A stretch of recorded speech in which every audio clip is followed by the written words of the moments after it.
Welcome, my friends. Welcome to my chocolate factory. Would you come forward, please?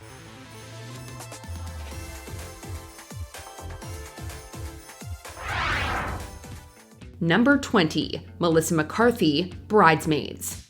Hey, how's it going? It's going great. It's going great. I'm on the mend. You know, I just got some pins in my legs. Believe it or not, pins in my legs. Can still do this. All right, a maid fell off a cruise ship. Oh. The moment we meet Megan, we know this is going to be someone who says some of the most out-of-pocket stuff you can possibly imagine. Her swagger and way of wielding words like a hammer is made believable because of Melissa McCarthy. She's the kind of actress who can make even the wildest of dialogue feel real and grounded, whilst remaining unbelievably funny. I'm not gonna say I survived, I'm gonna say I thrived. I met a dolphin down there, and I swear to God that dolphin looked not at me, but into my soul, into my goddamn soul, Annie, and said, "I'm saving you, Megan." Not with his mouth, but he said it, I'm assuming telepathically. While McCarthy had made her mark as a character actress before this, Bridesmaids made her a bankable star. Her work in the movie was so game-changing that it's one of the few broad comedic performances to get an Oscar nomination. It's a pleasure. Oh, Well, I'm not with him, sorry. Oh, all right. I'm glad he's single, because I'm gonna climb that like a tree. Number 19, Humphrey Bogart, The Maltese Falcon. Yes, sweetheart? There's a girl wants to see you. Her name's Wonderly. Customer? I guess so. You'll want to see her anyway. She's a knockout. Sure in, Effie, darling. Sure in. Gruff-voiced and cruel-looking doesn't describe your typical movie star. Yet few actors exemplify classic Hollywood cool like Humphrey Bogart. In 1941's The Maltese Falcon, he starred as author Dashiell Hammett's private eye Sam Spade, and helped create some of the hallmarks of the hard-boiled detective for the screen. Miss Wendley's sister ran away from New York with a fellow named Floyd Thursby. They're here in San Francisco. Miss Wendley has seen Thursby and has a date to meet him tonight. Maybe he'll bring the sister with him. The chances are he won't. Miss Wendley wants us to find the sister, get her away from him, and back home. Right? His callous demeanor and skeptical gaze makes him hard to look away from. As he scans the femme fatale played by Mary Astor, we know he doesn't believe her story. We just don't know which parts. Bogart immediately establishes himself as a guy you can trust despite his exterior, and one you want on your side when there's trouble. It's the kind of character that made him an icon. What is it?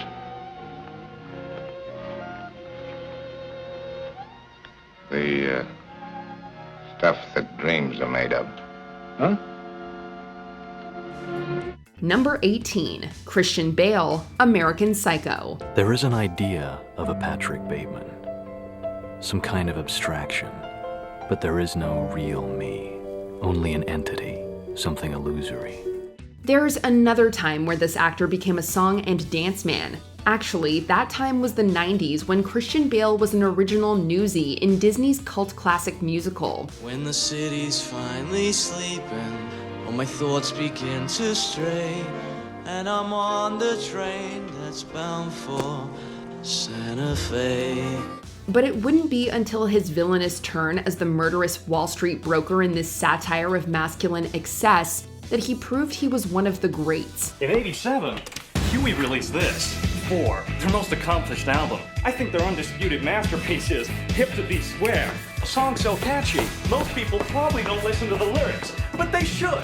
His haunting narration and physical dedication to Patrick Bateman's morning routine is as sharp and witty as it is horrifying, but the journey Bale takes us on is thrilling. We get from what sounds like a simple skincare routine to the terrifying truth that this man is basically inhuman in just under 3 minutes of screen time. And though I can hide my cold gaze, and you can shake my hand and feel flesh gripping yours, and maybe you can even sense our lifestyles are probably comparable, I simply am not there. Number 17, Gene Wilder, Willy Wonka and the Chocolate Factory. Come with me, and you'll be in a world of pure imagination. The eccentric chocolatier's first entrance was actually the actor's own idea. Gene Wilder's exactitude as a performer is perfectly captured in this moment. When Willy Wonka suddenly leaves his cane behind, falls over, and tumbles into a somersault.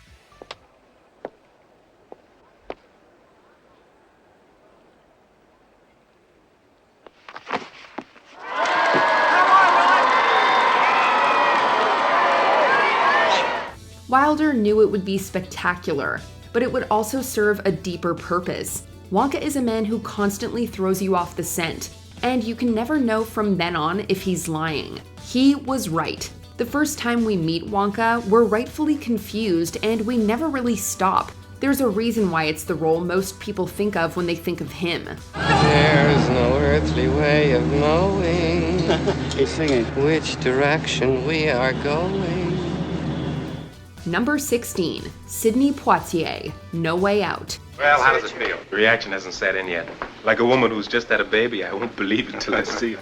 Throughout the 1950s and 60s, this star of To Sir with Love and In the Heat of the Night broke barriers in representation for African Americans. They call me Mr. Tibbs. An early and undersung example is his 1950 film debut, No Way Out. In it, Poitier plays Dr. Luther Brooks, the first black doctor at a county hospital. There, he endures skepticism to downright racist abuse from everyone: patients, colleagues, and cops. Shut up. You're talking to a doctor. A doctor? Him? Lie back and lie still. You're in my charge. These first scenes have a lot to establish. Dr. Brooks is acknowledged as an anomaly. Like the actor playing him, he is a trailblazer. That opens him up to both abuse and praise. This dignity under pressure became Poitier's secret weapon in this and many more of his famous roles. There is a possibility that I killed him, isn't there? Don't be a fool. That I was careless in the spinal tap. That his brother's Negro baiting got me down. I don't want to ever hear you say anything like that again. You're a capable doctor. You were the doctor in charge. You did what you thought right, and there's an end to it. Number 15, Julie Andrews, Mary Poppins. Take a look!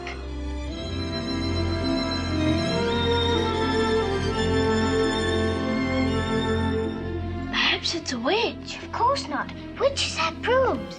When the Tony nominee was passed up for the big screen adaptation of My Fair Lady, a role she originated on Broadway, it left her free to make her big screen debut for Walt Disney. Though it's her first film, Julie Andrews stormed the screen like a seasoned pro in Mary Poppins. You brought your references, I presume. May I see them?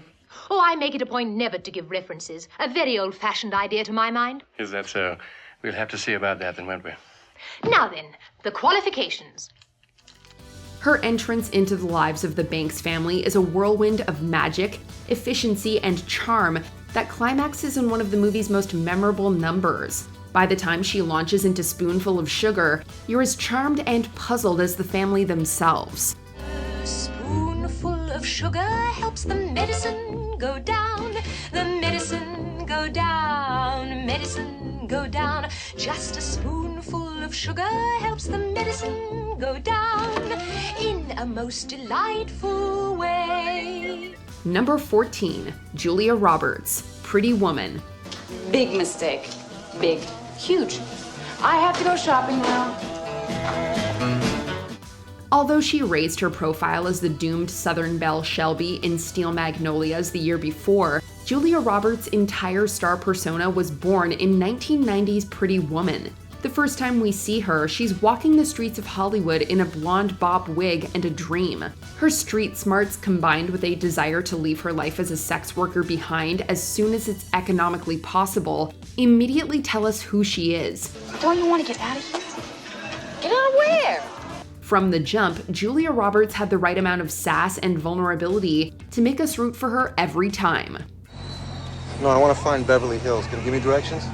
Sure. For $5. Number 13, Angela Bassett, What's Love Got to Do with It? I hope you know what comes along with that territory. Can I get you something to drink?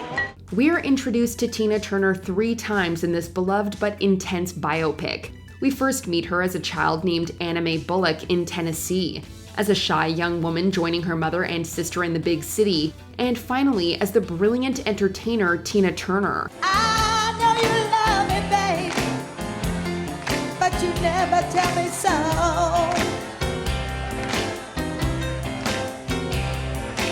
you don't tell me you love me, I'm gonna pack my rags and go.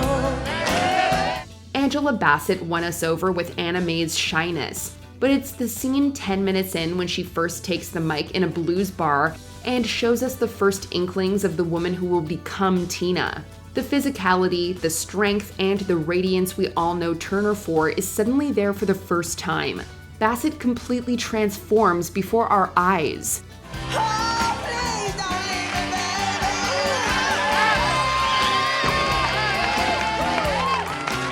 Number 12, Samuel L. Jackson, Pulp Fiction. Hey, kids. How you boys doing? Quentin Tarantino's crime masterpiece revitalized John Travolta's career, but it cemented his co-star Samuel L. Jackson as one of Hollywood's best working actors. Vincent, you ever had a Big Kahuna burger? Want a bite? They're real tasty. Ain't hungry. Well, if you like burgers, give them a try sometime. Me? I can't usually get them because my girlfriend's a vegetarian, which pretty much makes me a vegetarian. After making several films with director Spike Lee, Jackson took on what many consider to be his most iconic role in Quentin Tarantino's Pulp Fiction. His Oscar-nominated performance as a hitman who has a religious experience during a job sees him delivering one of the best monologues in film history. Blessed is he who in the name of charity and goodwill shepherds the weak through the valley of darkness, for he is truly his brother's keeper and the finder of lost children. And I will strike down upon thee with great vengeance and furious anger those who attempt to poison and destroy my brothers.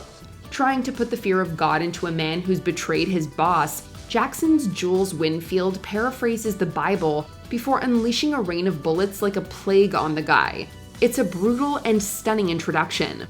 Oh, I'm sorry. Did I break your concentration? I didn't mean to do that. Please, continue. Number 11, Judy Garland, The Wizard of Oz. She isn't coming yet, Toto. Did she hurt you? She tried to, didn't she? Come on, we'll go tell Uncle Henry and Auntie Em. The first sequence of this all-time musical fantasy shows a young girl dreaming to escape from the drab, sepia-toned mundanity of her family's Kansas farm. Judy Garland plays Dorothy Gale, the girl who's magically transported to the land of Oz. From the moment she began singing the movie's unforgettable ballad, the movie became an all-time classic, and she became a star. Over the rainbow, way up high, there's a land that I heard of once in a lullaby. MGM had spent the late 30s putting Garland in star vehicles, but it was The Wizard of Oz that shot her to new heights. When people think of her, they largely think of this role and this scene. If happy little bluebirds fly beyond the rainbow, why, oh, why can't I?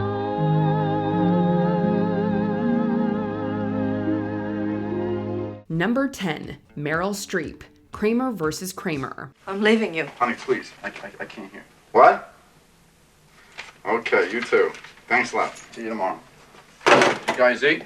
Ted, I'm leaving you. The perennial award winner earned her first Oscar for this, one of her first film appearances. In Kramer vs. Kramer, she plays the deeply unhappy wife of Dustin Hoffman's character. Her very first scene is a masterclass in showing and not telling. Although she starts out her performance as Joanna Kramer with an icy, even dead-eyed glare, Streep quickly reveals the character's hidden depths. We watch in real time as her matter-of-fact explanations as to why she's leaving her husband turn into panic. No, don't make me go in there, please. Please don't make me go in there. Don't make me go in there. If you do, I swear, one day, next week, maybe next year, I don't know, I'll go right out the window. Her desperation is haunting to watch.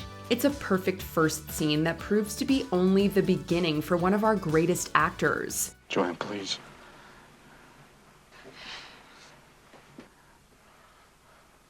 And I don't love you anymore. Where are you going? I don't know. Number 9. Matthew McConaughey, Dazed and Confused. All right. Oh, Christ. How you doing? 20-something burnout Wooderson was supposed to play a much smaller role in the narrative of Richard Linklater's coming-of-age movie. Newcomer Matthew McConaughey's performance saw the character bumped to a more prominent position throughout Dazed and Confused. Gotta keep living, man. Livin. Wooderson first appears as the driver who picks up high schoolers Pink and Mitch for a night drive. He then asks them for a certain herb. No, not on me, man. It'd be a lot cooler if you did. It's simultaneously hilarious and a little sad that he's trying to bum some illicit substances from teenagers. Wooderson made McConaughey a star, and this one scene tells us everything we need to know about Wooderson himself. I get older, they stay the same age. Yes, they do. Yes, they do. Number 8. John Travolta, Saturday Night Fever. We just washed the hair. You know, I work on my hair a long time, and you hit it. He hits my hair. The transition from TV to films is not always easy to make. John Travolta made it look easy when he first appeared as Saturday Night Fever's disco-dancing Lothario, Tony Manero. When we first meet Tony, he's strutting across the city in his platform shoes to the infectious beat of the Bee Gees.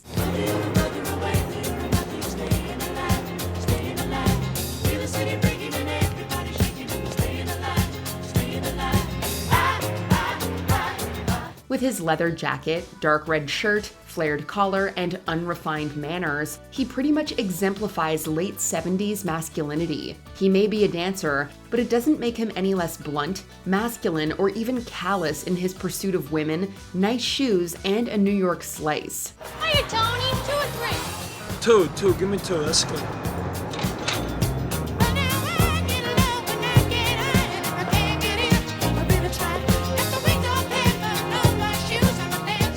Number 7. Viola Davis, Doubt. Mrs. Miller, we may have a problem. Oh, I thought there must have been a reason you wanted to see me. Principal's a big job. Movie audiences might have first encountered Viola Davis in this 2008 drama, but the Juilliard-trained actress was already a Broadway veteran and Tony Award winner by then. After Doubt, they would never forget her. She shares an explosive 10-minute section of the story with Meryl Streep, of all people, and almost runs away with the whole movie. Not to be disagreeing, but if we're talking about something floating around between this priest and my son, it ain't my son's fault. Oh, I'm not suggesting He's just a boy. I know. 12 years old, if someone should be taking blame, it should be the man, not the boy. I agree with you completely. You're agreeing with me, but I got called to the principal, if you know what I'm saying. I am concerned about Donald's welfare. As a mother who learns a devastating secret about the parish priest, Davis's performance is confusing, disturbing, and deeply moving. We see her not only match pace with Streep, but leave a gigantic impact on a movie that is already really, really complicated. His father don't like him. You come to your school, kids don't like him. One man is good to him, this priest. Then does a man have his reasons? Yes. Everybody does. You have your reasons, but do I ask the man why he's good to my son? Number 6. Barbara Streisand, Funny Girl. Light up like a light, right up like a light, a flicker then flare up. Reprising the Broadway role that made her famous, the velvet-voiced star is first seen stalking the backstage of Manhattan's New Amsterdam Theater in a striking leopard print coat. The first time we see Barbara Streisand's face on screen, it's as Fanny Bryce, looking into a mirror and saying the words that have now become immortal. Hello, gorgeous. But she's being sarcastic. This is the paradox of the movie made instantly clear. Throughout the movie, Fanny believes that her face is not traditionally beautiful enough to make her a star. She has to be funny, but anyone with eyes and half a brain can see she's both. Instead of just kicking me, why don't they give me a lift? Well, it must be a plot, because they're scared that I got such a gift. Oh, sure. Let's go. Number 5. Anthony Hopkins, The Silence of the Lambs. Closer, please. Closer. Hannibal Lecter was far from the respected and acclaimed actor's first film role, but Anthony Hopkins became synonymous with screen villainy in The Silence of the Lambs. When we first meet the cannibalistic psychiatrist, he is staring right at us, and FBI trainee Clarice Starling, as we first come upon his cell in a psychiatric hospital. He seems to know we're coming. You use Evian skin cream. And sometimes you wear lead at home. But not today. It's one of the most unsettling first scenes of any character in film history. Hopkins imbues Lecter with the comportment of a gentleman, even as we feel him sizing up Jodie Foster's character and working his way into her mind. Pure West Virginia. What does your father do? Is he a coal miner? Does he stink of the land? You know how quickly the boys found you. All those tedious, sticky fumblings in the backseats of cars while you could only dream of getting out, getting anywhere, getting all the way to the end. Number 4. Harrison Ford, Raiders of the Lost Ark. Playing Han Solo may have made his career, but embodying Indiana Jones made him a star. He was good. He was very, very good. Harrison Ford recreated the archetype of the classic swashbuckler in Raiders of the Lost Ark. Dr. Jones fuses action hero stunts, nonchalant humor, and surprising nerdiness. And all of these are on display in that first incredible scene in a booby-trapped Peruvian temple. Let us hurry. There's nothing to fear here. That's what scares me. The entire opening sequence volleys between dark intrigue and broad humor. Ford demonstrates his secret weapon as a lead. It's his humor. He's not afraid to look a little ridiculous, even as the character appears to have almost a sixth sense for danger. There's a big snake in the plane, Doc! Oh, that's just my pet snake, Reggie! I hate snakes, Doc! I hate them! Come on, show a little backbone, will ya? Number 3. Audrey Hepburn, Breakfast at Tiffany's.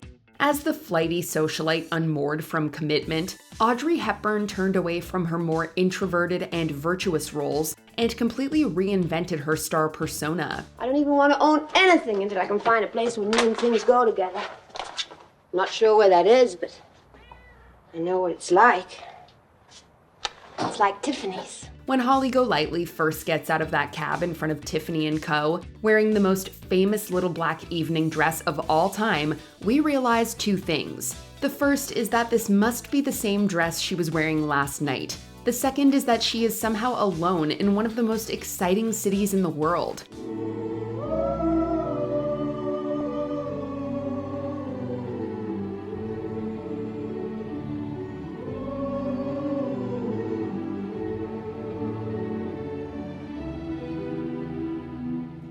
It's not only simple, chic, and romantic, but it also ends up reflecting Holly's deeper existential dilemma. Hepburn and that dress have since become icons of cinematic elegance. You promise not to be angry. I might let you take those pictures we mentioned.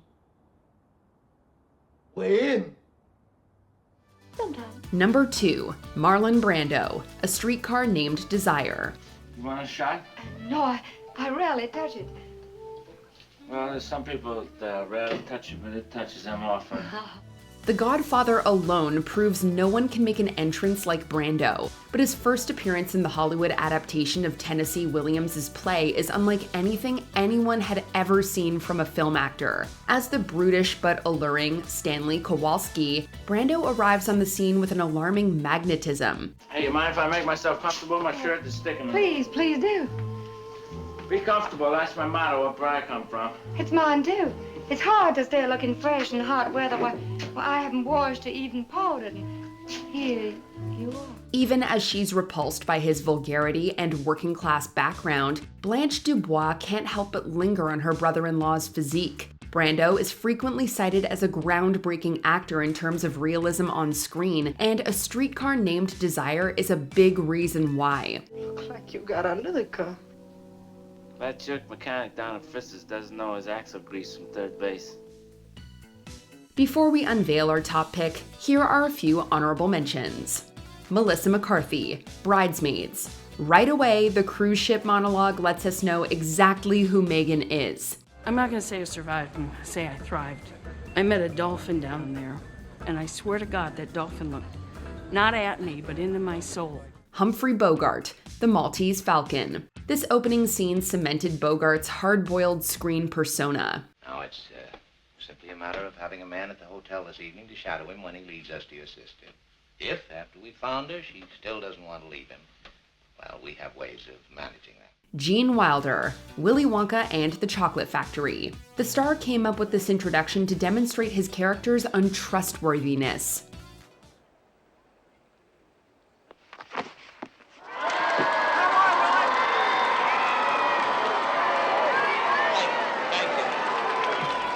Brad Pitt, Thelma and Louise. The handsome drifter proved Pitt could play the hero and the villain all at once. Trying to get back to school, my ride fell through, and well, I'm kind of stuck here like stink on stink. So I was thinking that you're going my way or I was going your way. I think we're going to Oklahoma City, but I'm not sure. Yeah, well, I'd appreciate it much. Number 1, Sean Connery, Dr. No. James, where on earth have you been? I've been searching London for you. The scene is a smoky London club. We first catch glimpses of Sean Connery in bits and pieces. From behind, then his hands as he opens his cigarette case, then his face in full. He introduces himself to a woman across the baccarat table. Bond. James Bond.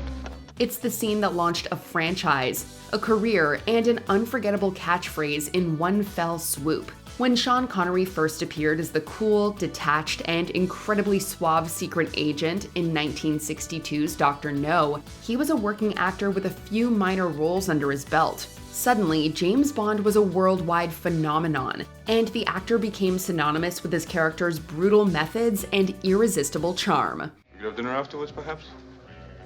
Sounds tempting. May I, let you know in the morning? Splendid. My number's on the card.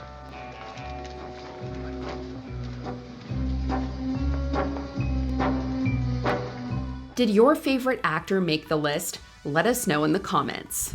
Though I can hide my cold gaze, and you can shake my hand and feel flesh gripping yours, and maybe you can even sense our lifestyles are probably comparable, I simply am not there.